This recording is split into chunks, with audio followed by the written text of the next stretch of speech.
Hi welcome to Mahesh cricket ಚಾನಲ್ಗೆ ಸ್ವಾಗತ. ಇದು ಆರ್ಸಿಬಿಯ ಹೊಸ ಅಧ್ಯಾಯ. ಇದು ಅಂದ್ರೆ ಕಮ್ ಬ್ಯಾಕ್ ಅಂತ ಹೇಳ್ಬೇಕು ಆರ್ಸಿಬಿದು. ಅಬ್ಬಬ್ಬಬ್ಬಬ್ಬ ಎಂತ ಮ್ಯಾಚ್! ಡೂ ಪ್ಲೆಸಿಸ್ ಅವರ ಅದ್ಭುತ ಕ್ಯಾಚ್, ಭರ್ಜರಿ ಬೌಲಿಂಗ್ ಮಾಡದ ಎಸ್ ದಯಾಳ್. ರಿಂಕು ಸಿಂಗ್ ಅವರು ಸಹ ತಮ್ಮ ಇನ್ಸ್ಟಾಗ್ರಾಮ್ ನಲ್ಲಿ ಪೋಸ್ಟ್ ಮಾಡಿರುವುದು ಎಸ್ ದಯಾಳ್ ಅವರ ಬೌಲಿಂಗ್. ಇದಕ್ಕೂ ಮುಂಚೆ ನನ್ನ channel Mahesh cric info channel ಎಲ್ಲರೂ ಸಬ್ಸ್ಕ್ರೈಬ್ ಮಾಡ್ಕೊಳ್ಳಿ. ಇದೇ ನನ್ನ ವಿಡಿಯೋನ ಮೊದಲೇ ಸಾರಿ ನೋಡ್ತಾ ಇದ್ರೆ ಎಲ್ಲರೂ ಸಬ್ಸ್ಕ್ರೈಬ್ ಮಾಡ್ಕೊಳ್ಳಿ, ಆಲ್ ನೋಟಿಫಿಕೇಶನ್ ಆನ್ ಮಾಡ್ಕೊಳ್ಳಿ. ಎಲ್ಲರೂ ನನ್ನ ವಿಡಿಯೋನ ಕೊನೆಯವರೆಗೂ ನೋಡಿ. ಓಕೆ, ನಿನ್ನೆ ನಡೆದಂತ ಮ್ಯಾಚ್ ಒಂದು ಅದ್ಭುತವಾದಂತ ರಸದೌತಣವನ್ನು ನೀಡಿತು ಅಂತಾನೆ ಹೇಳ್ಬೇಕು. ಒಂದು ಚಿನ್ನಸ್ವಾಮಿ ಸ್ಟೇಡಿಯಂ ನಲ್ಲಿ ಒಂದು R C B R C B R C B ಎನ್ನೋ ಒಂದು ಹರ್ಷೋದ್ಗಾರ ಕೇಳಿ ಬಂದಿತ್ತು. ನಿನ್ನೆ ನಡೆದಂತ ಆರ್ ಸಿ ಬಿ ಮತ್ತು ಸಿ ಎಸ್ ಕೆ ಪಂದ್ಯದಲ್ಲಿ ಈ ಪಂದ್ಯ ಒಂದು ನಾಕೌಟ್ ಅಂತ ಪಂದ್ಯ ಇತ್ತು. ಈ ಪಂದ್ಯದಲ್ಲಿ ಒಂದು ಸಿ ಎಸ್ ಕೆ ಮತ್ತು ಆರ್ ಸಿ ಬಿ ಪಂದ್ಯ ಒಂದು ಚಿನ್ನಸ್ವಾಮಿ ಸ್ಟೇಡಿಯಂ ಅಲ್ಲಿ ಒಂದು ಫೈನಲ್ ಫೈಟ್ ತರಾನೇ ಮಜಾ ನೀಡ್ತು ಅಂತ ಹೇಳ್ಬೇಕು. ಇದರಲ್ಲಿ ಟಾಸ್ ಅನ್ನ ಗೆದ್ದಂತ ಸಿ ಎಸ್ ಕೆ ತಂಡವು ಒಂದು ಫೀಲ್ಡಿಂಗ್ ಅನ್ನ ಆಯ್ದುಕೊಂಡಿತ್ತು. ಅಲ್ಲಿ ಅವರು ಅರ್ಧ ಮ್ಯಾಚ್ ಅನ್ನ ಸೋತಂತಾಗಿತ್ತು. ಇಲ್ಲಿ ಟಾಸ್ ಸೋತು ಬ್ಯಾಟಿಂಗ್ ಅನ್ನ ಆರಂಭಿಸಿದಂತ ಆರ್ ಸಿ ಬಿ ತಂಡವು ಒಂದು ಫೇರ್ಲೆಸ್ ಬ್ಯಾಟಿಂಗ್ ಅಂದ್ರೆ ಹೊಡಿಬಡಿ ಕಡಿ ಒಟ್ಟು ಮ್ಯಾಚ್ ಗೆಲ್ಬೇಕು ಅಂತ ಆಟ ಆಡಿದ ಅಂತಾನೆ ಹೇಳ್ಬೇಕು. ಕೊಹ್ಲಿ ಅವರು ಸಿಕ್ಸ್ ಬೌಂಡ್ರಿ ಹಂಗ ಹೊಡೆದಿದ್ದ 6 ಬೌಂಡ್ರಿ ಅವರು ಒಂದು ಮ್ಯಾಲ್ ಬಡಿಸಿದ್ರು, ಪೂರ ರೂಪಿಗೆ ಬಡಿತು ಒಮ್ಮೆ ಹೋಗಿ 6. ಕೊಹ್ಲಿ ಅವರು 47 ರನ್ ಗಳಿಸಿದ್ರು. ಅದೇ ತರನಾಗಿ ಡೂ ಪ್ಲೆಸಿಸ್ ಅವರು ಕೂಡ ಒಂದು ಭರ್ಜರಿ ಬ್ಯಾಟಿಂಗ್ ಆಡಿ ಅವರು ಕೂಡ ಒಂದು 54 ರನ್ ಗಳಿಸಿ ಹಾಫ್ ಸೆಂಚುರಿ ಕೂಡ ಬಾರಿಸಿದರು. ಅದ್ರ ಜೊತೆ ನಮ್ಮ ರಜತ್ ಪಟಿದಾರ್ ಅವರು ಒಂದು ಕ್ಯಾಮಿಯೋ ಇನ್ನಿಂಗ್ಸ್ 41 ರನ್ ಗಳಿಸಿ ಔಟ್ ಆದ್ರು. ನಂತರ ಬಂದಂತ ಕ್ಯಾಮರಾನ್ ಗ್ರೀನ್ ಅವರು ಸಹ 38 ರನ್ ಗಳಿಸಿದರು. 17 ಎಸೆತಗಳಲ್ಲಿ 3 ಬೌಂಡರಿ ಮತ್ತು 3 ಭರ್ಜರಿ ಸಿಕ್ಸರ್ ಗಳನ್ನ ಸಿಡಿಸಿದರು.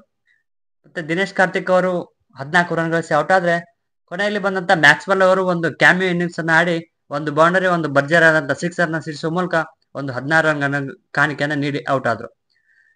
ಇಲ್ಲಿ ಆರ್ ಸಿ ಬಿ ತಂಡ ಒಂದು ಬೃಹತ್ ಆದಂತ ಟಾರ್ಗೆಟ್ ಅನ್ನು ನೀಡಿತು ಅಂತ ಹೇಳ್ಬೇಕು.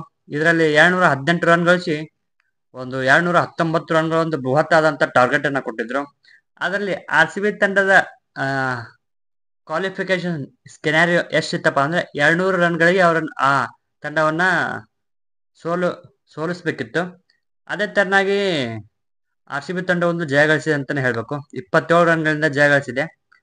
ಬನ್ನಿ, ಸಿ ಎಸ್ ಕೆ ತಂಡದಲ್ಲಿ ಬೌಲಿಂಗ್ ನ ಯಾರು ಚೆನ್ನಾಗಿ ಹಾಕಿದಾರಪ್ಪ ಅಂದ್ರೆ, ತುಷಾರ್ ದೇಶಪಾಂಡೆ ಅವರು 1 ವಿಕೆಟ್ ಅನ್ನು ಕಬಳಿಸಿದರೆ, ಶಾರ್ದುಲ್ ಠಾಕೂರ್ ಅವರು 2 ವಿಕೆಟ್ ಅನ್ನು ಕಬಳಿಸಿದ ಅಷ್ಟೇ ಶಕ್ತರಾದರು. ನಂತರದಲ್ಲಿ ಶಾಂಟ್ನರ್ ಅವರು ಒಂದು ಅದ್ಭುತವಾದಂತಹ ಬೌಲಿಂಗ್ ಹಾಕಿ 1 ವಿಕೆಟ್ ಅನ್ನ ಕಬಳಿಸಿದರು. ನಂತರ ಟಾರ್ಗೆಟ್ ಅನ್ನ ಬೆನ್ನು ಹತ್ತಿದ ಸಿ ಎಸ್ ಕೆ ತಂಡವು ಮೊದಲನೇ ಬಾಲ್ ನಲ್ಲಿಯೇ ಋತುರಾಜ್ ಗಾಯಕ್ವಾಡ್ ಅವರ ಒಂದು 0 ರನ್ಗೆ ಮ್ಯಾಕ್ಸ್ವೆಲ್ ಅವರ ಭರ್ಜರಿ ಬೌಲಿಂಗ್ ನಲ್ಲಿ ಔಟ್ ಆದ್ರು ಅಂತ ಹೇಳ್ಬೇಕು. ಇದರೊಂದಿಗೆ ಆರ್ ಸಿ ಬಿಯ ವಿಜಯ ಪತಾಕೆ ಸ್ಟಾರ್ಟ್ ಆಯ್ತಂತಾನೆ ಹೇಳ್ಬೇಕು. ನಂತರ ರಚಿನ್ ರವೀಂದ್ರ ಅವರು ಒಂದು ಬೃಹತ್ತಾದಂತ ಅರ್ಧಶತಕವನ್ನ ಗಳಿಸಿ ಮ್ಯಾಚ್ ಅನ್ನ ನಮ್ಮ ಕೈಲಿದ್ದ ಮ್ಯಾಚ್ ಅನ್ನ ಅವರತ್ತ ಕೊಂಡೊಯ್ದಿದ್ದರು. ಅದೇ ತರನಾಗಿ ಡೆರಿ ಮೆಚಲ್ ಅವರು 4 ರನ್ ಗಳಿಸಿ ಔಟ್ ಆದ್ರು. ಒಂದು ಕೊಹ್ಲಿ ಅವರು ಅದೊಂದು ಅದ್ಭುತವಾದಂತ ಕ್ಯಾಚ್ಗೆ ಅವರು ಬಲಿ ಆದ್ರು. ನಂತರ ರಹಾನೆ ಅವರು ಸ್ವಲ್ಪ ಹೊತ್ತು ಕಾಡಿದರು ಸಹ ಅವರು ಕೂಡ ಔಟ್ ಆದ್ರು. ನಂತರ ಶಿವಮ್ ದುಬೆ ಅವರು ಒಂದು ಏನು ಆಟನೇ ಆಡ್ಲಿಲ್ಲ ನಿನ್ನೆಯಲ್ಲಿ. ಡಾಟ್ ಬಾಲ್ ಕೂಡ ಸಹ ಬಹಳಷ್ಟು ಆಡಿದ್ರು ಅಂತ ಹೇಳ್ಬೇಕು. ನಂತರದಲ್ಲಿ ಬಂದಂತ ರವೀಂದ್ರ ಜಡೇಜಾ ಅವರು ಒಂದು ಮ್ಯಾಚ್ ಅನ್ನ ಅವರತ್ತ ಕೊಂಡೊಯ್ದಿದ್ರು ಅಂತಾನೆ ಹೇಳ್ಬೇಕು ಲಾಸ್ಟ್ ಮೂಮೆಂಟ್ ವರೆಗೂ.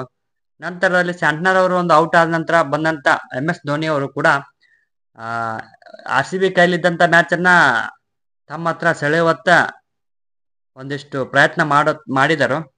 ಆದರೂ ಸಹ ಆರ್ ಸಿ ಬಿ ತಂಡ ಗೆಲುವನ್ನು ಸಾಧಿಸಿತು. ಆರ್ ಸಿ ಬಿ ತಂಡದಲ್ಲಿ ಗ್ಲೆನ್ ಮ್ಯಾಕ್ಸ್ವೆಲ್ ಅವರು 1 ವಿಕೆಟ್ ಅನ್ನು ಪಡೆದರೆ, ಮೊಹಮ್ಮದ್ ಸಿರಾಜ್ ಅವರು 1 ವಿಕೆಟ್ ಪಡೆದರು. ಹಾಗೆ ಎಸ್ ದಯಾಳ್ ಅವರು ಒಂದು ಅದ್ಭುತವಾದಂತ ಕೊನೆ ಓವರ್ ಬೌಲಿಂಗ್ ನಲ್ಲಿ ಒಂದು 2 ವಿಕೆಟ್ ಅನ್ನು ಕಬಳಿಸಿದರು ಅವರು ಕೂಡ. ಮತ್ತು ಗ್ರೀನ್ ಅವರು 1 ವಿಕೆಟ್ ಮತ್ತು ಲುಕಿ ಫರ್ಗುಸನ್ ಅವರು 1 ವಿಕೆಟ್ ಅನ್ನು ಪಡೆದರು. ಆದ್ರೆ ಕೊನೆಯ ಓವರ್ ನಲ್ಲಿ ಒಂದು 17 ರನ್ ಬೇಕಿದ್ದಾಗ ಮಾಡಿದಂತ ಎಸ್ ದಯಾಳ್ ಅವರು ಮಾಡಿದಂತ ಆ ಓವರ್ ಒಂದು ಅವಿಸ್ಮರಣೀಯವಾಗಿತ್ತು ಅಂತ ಹೇಳ್ಬೇಕು. 17 ರನ್ ಬೇಕಿದ್ದಾಗ ಅವರು ಹಾಕಿದಂತ ಮೊದಲನೇ ಬಾಲ್ ನಲ್ಲಿ ಒಂದು ಸಿಕ್ಸರ್ ಗಳನ್ನ ಧೋನಿ ಅವರು ಹೊಡೆದ್ರು ಅಂತ ಹೇಳ್ಬೇಕು. ಅದರಲ್ಲಿ 110 ಮೀಟರ್ ಒಂದು ಗ್ರೌಂಡ್ ಆಚೆ ಹೋಯ್ತು ಅಂತ ಬಾಲ್. ನೆಕ್ಸ್ಟ್ 2ನೇ ಬಾಲ್ ನಲ್ಲಿ ಧೋನಿ ಅವರ ವಿಕೆಟ್ ಬಿತ್ತು. ಅಲ್ಲಿ ಸಿ ಎಸ್ ಕೆ ತಂಡದ ಮ್ಯಾಚ್ ಮುಗಿತಂತಾನೆ ಹೇಳ್ಬೇಕು. ಆರ್ ಸಿ ಬಿ ತಂಡದ ಫ್ಯಾನ್ಸ್ ಎಲ್ಲರೂ ಕುಣಿದು ಕೊಪ್ಪಳಿಸುತ್ತಿದ್ದರು. R C B R C B R C B ಅಂತ ಜೋರಾದ ಕೂಗು ಕೇಳ್ತಾ ಇತ್ತು ನಮ್ ಕಿವಿಗೆ. ಈ ವಿಕೆಟ್ ಬಿದ್ದ ನಂತರ ಆರ್ ಸಿ ಬಿ ಒಂದು ಜಯ ನಿಶ್ಚಿತ ಅಂತಾನೆ ಆಗಿತ್ತು. ಮೂರನೇ ಬಾಲ್ನಲ್ಲಿ ಶಾರ್ದುಲ್ ಠಾಕೂರ್ ಅವರು ಒಂದು ಡಾಟ್ ಅನ್ನು ಮಾಡಿದರು. ನಂತರದಲ್ಲಿ ನಾಲ್ಕನೇ ಬಾಲ್ನಲ್ಲಿ ಒಂದು ಸಿಂಗಲ್ ಅನ್ನು ತೆಗೆದುಕೊಂಡರು. ನಂತರದ 5ನೇ ಬಾಲ್ನಲ್ಲಿ 0, 6ನೇ ಬಾಲ್ನಲ್ಲಿ 0. ಇಲ್ಲಿ ಒಂದು ಆರ್ ಸಿ ಬಿಯ ಒಂದು ಹರ್ಷೋದ್ಗಾರ, ಕೊಹ್ಲಿ ಅವರ ಕಣ್ಣಲ್ಲಿ ಸಂತೋಷದ ಕಣ್ಣೀರು. ಇದು ಒಂದು ಆರ್ ಸಿ ಬಿಯ ಒಂದು ಎಮೋಷನಲ್ ಮ್ಯಾಚ್ ಅಂತಾನೆ ಹೇಳ್ಬೇಕು. ಇಲ್ಲಿ ಒಂದು ಆರ್ ಸಿ ಬಿ ತಂಡವು ಒಂದು ಭರ್ಜರಿ ಆದಂತ ಜಯವನ್ನು ಗಳಿಸಿದೆ. ನಮ್ಮ ಬದ್ಧ ವೈರಿ ಆದಂತ CSK ತಂಡ ಎದುರು ಒಂದು ಬೃಹತ್ ಆದಂತ ಜಯವನ್ನ ಗಳಿಸಿದೆ. ಆದ್ರೆ ಧೋನಿ ಅವರ ಅವರು ನಿಂತಹ ಅಂದ್ರೆ ಅವರ ಸೊಪ್ಪೆ ಮೋರೆಯನ್ನ ನೋಡಿ ನಮಗೊಂದಿಷ್ಟು ಬೇಜಾರಾಯ್ತು. ನಾವು ಕೂಡ ಧೋನಿ ಅವರ ಫ್ಯಾನ್. ಆದ್ರೆ ನಮ್ಮ ಕರ್ನಾಟಕ ಅಂತ ಬಂದ್ರೆ ನಾವು ಆರ್ ಸಿ ಬಿಯ ಪಕ್ಕ ಅಭಿಮಾನಿಗಳು. ಓಕೆ, ನನ್ನ ಚಾನಲ್ ನೇಮ್ ಬಂದ್ಬಿಟ್ಟು ಮಹೇಶ್ ಕ್ರಿಕ್ ಇನ್ಫೋ ಚಾನಲ್. ಎಲ್ಲರೂ ಬೇಗನೆ ಸಬ್ಸ್ಕ್ರೈಬ್ ಮಾಡ್ಕೊಳ್ಳಿ. ಬೆಲ್ ಐಕನ್ ಅನ್ನ ಒತ್ತೋದು ಮರಿಬೇಡಿ. ನಿನ್ನೆ ಮ್ಯಾಚ್ ಅವರು ಎಸ್ ದಯಾಲ್ ಅವರು ಹಾಕಿದಂತ ಮ್ಯಾಚ್, ಆ ಓವರ್ನಲ್ಲಿ ಒಂದು ಅವಿಸ್ಮರಣೀಯವಾದಂತ ಗಳಿಗೆ ಅಂತಾನೆ ಹೇಳ್ಬೇಕು. ಎಲ್ಲರೂ ಕುಣಿದು ಕುಪ್ಪಳಿಸಿ ಆರ್ ಸಿ ಬಿ ಅಂತಾನೆ ಹೇಳ್ತಾ ಇದ್ರು. ಇದೇ ತರಹ ಈ ಸಲ ಕಪ್ ನಮ್ದೆ ಅಂತ ಸ್ಲೋಗನ್ ಮತ್ತೆ ಸ್ಟಾರ್ಟ್ ಆಯ್ತು. ಈ ಸಲ ಕಪ್ ನಮ್ದೆ ಅಂತ ನಾನು ಕೂಡ ಅಂತ ಇದ್ದೀನಿ. ನಂತರ man of the match award ಅನ್ನ ಫಾಫ್ ಡು ಪ್ಲೆಸಿಸ್ ಅವರಿಗೆ ಕೊಡಲಾಯಿತು. ಆದ್ರೆ ಅವರು ಆ man of the match award ಅನ್ನ ನನಗೆ ಯೋಗ್ಯತೆ ಅಂದ್ರಲ್ಲ, ನನಗೆ ಎಸ್ ದಯಾಲ್ ಅವರಿಗೆ ಕೊಡಲಿಕ್ಕೆ ಬಯಸ್ತೀನಿ ಅಂತ ಹೇಳಿ ಅವರಿಗೆ ಕೊಟ್ರು ಅಂತಾನೆ ಹೇಳ್ಬೇಕು. ಇದೇ ತರನಾಗಿ man of the match award ಅನ್ನ ಅವರಿಗೆ ಕೊಟ್ರು. ಇದು ಕೊನೆಯ ಓವರ್ ನಲ್ಲಿ ಒಂದು ಅದ್ಭುತವಾದಂತ ಬೌಲಿಂಗ್ ಮಾಡಿದಂತ ಎಸ್ ದಯಾಲ್ ಅವರು ಒಂದು ಗ್ರೇಟ್ ಕಮ್ ಬ್ಯಾಕ್ ಅಂತಾನೆ ಹೇಳ್ಬೇಕು.